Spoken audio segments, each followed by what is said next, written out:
So what's the reason they can't have the full draft plan? With the dollar value in it? Yeah, the full draft for their full consideration. And so, I talked earlier when I was answering Senator Brown that whilst we're committed to giving draft plans by April, we've had some learnings out of the joint planning meeting, and they are all the sort of questions we'll be asking, I think, as we evaluate the joint planning process. Just on that, I specifically asked the NDIA officers, was there any technical reason why the participant couldn't be given the draft plan with the supports prior to meeting with the LAC and the delegate? And the answer was there was no technical reason why this could not be done.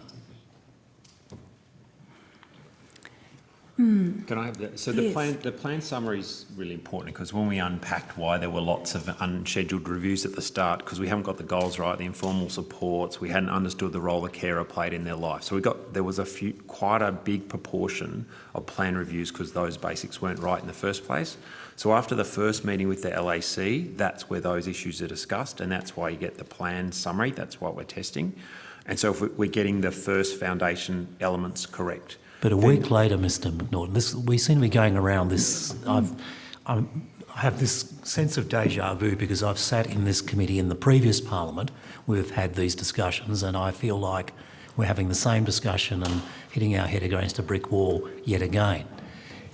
If we're going to have joint planning, then it's only fair, surely, to the participant and the families of the participant that they can be given a copy of the draft before they turn up to this meeting. Because as other members of this committee who are in Adelaide and elsewhere on other occasions have been told, people feel they are pressured when they go along to a meeting and they're told this is the plan. They feel it's a take it or leave it exercise. They feel that if they don't take it, then they're going to be put on the never for the next 3, 6, 9 months until it gets resolved, and they're missing out, or their child is missing out on support.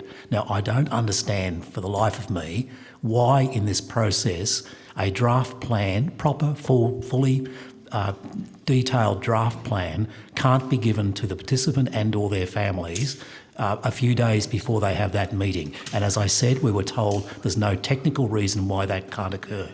And Mr Andrews, can I say to you that it's our absolute commitment, and that's, I probably conveyed it poorly in the beginning of the hearing, that it's our intention to try and get the most information to a participant that they can have, so that they understand exactly the discussion that's been had and the supports in the plan. The reason I hear you saying it's your intention, Ms. Rundle, and I don't query what your intention is, but between the cup and the lip, there seems to be a lot of spillage in this building of this program, and I'd like to know if there's no reason why this can't be done. I suspect most participants would say to us, we would sooner wait another few days or another week and get the full detailed draft plan so that we can think about it, discuss it if we need be with the OT or the physio or the support coordinator or the agency that we're dealing with, and then go to the meeting and be in a position to be able to resolve this in a way once and for all. And I can't see from the agency's point of view or the government's point of view why this shouldn't occur, because surely if you do that, it's going to reduce the number of reviews, it's going to reduce the number of cases that go to the AAT, etc., etc. It just seems to me this would be actually a cost saving to the government to be doing this. And so I said earlier that one of the things we're doing is looking at the joint planning pilot, and with all of this feedback are learnings now that's giving us cause to think about how can we improve the joint planning process. And that's why I said earlier to Senator Brown that we would look at all of those things, and that's what we're doing now. So I wouldn't want to disagree with anything you've said in principle about the participant having the right to have everything as early as possible. And so we need to go away now and take all of this feedback, including yours, and we need to think about how do we make that happen. So you're saying here that you're going to go back and look at providing draft plans, properly costed draft plans, in conjunction with draft plan summaries. Is that what you're saying? Yes, Senator, we will do that. I think, to be fair to the NDIA officers, I think when you go back and trace the work that's been done around the pathways and around the planning process to correct for issues which we got extensive feedback on. So the first iteration was the use of phone planning not being acceptable, that people wanted face-to-face interaction. And obviously that learning has been trying to be addressed.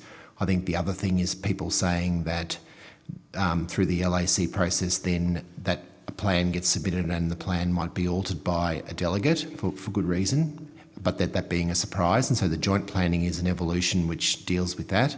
I think when the NDIA officers, when decisions were made around what was the right way to do all those things, I don't think that they envisaged the need for draft plans to be provided to people.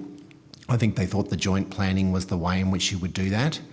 But I think we're hearing your strong view on this. You're hearing that from people who've been part of the inquiry, and I think on that basis we need to take that away and we need to come back and say we've looked at this and we'll do it, or we won't, or for whatever reason we can't do it.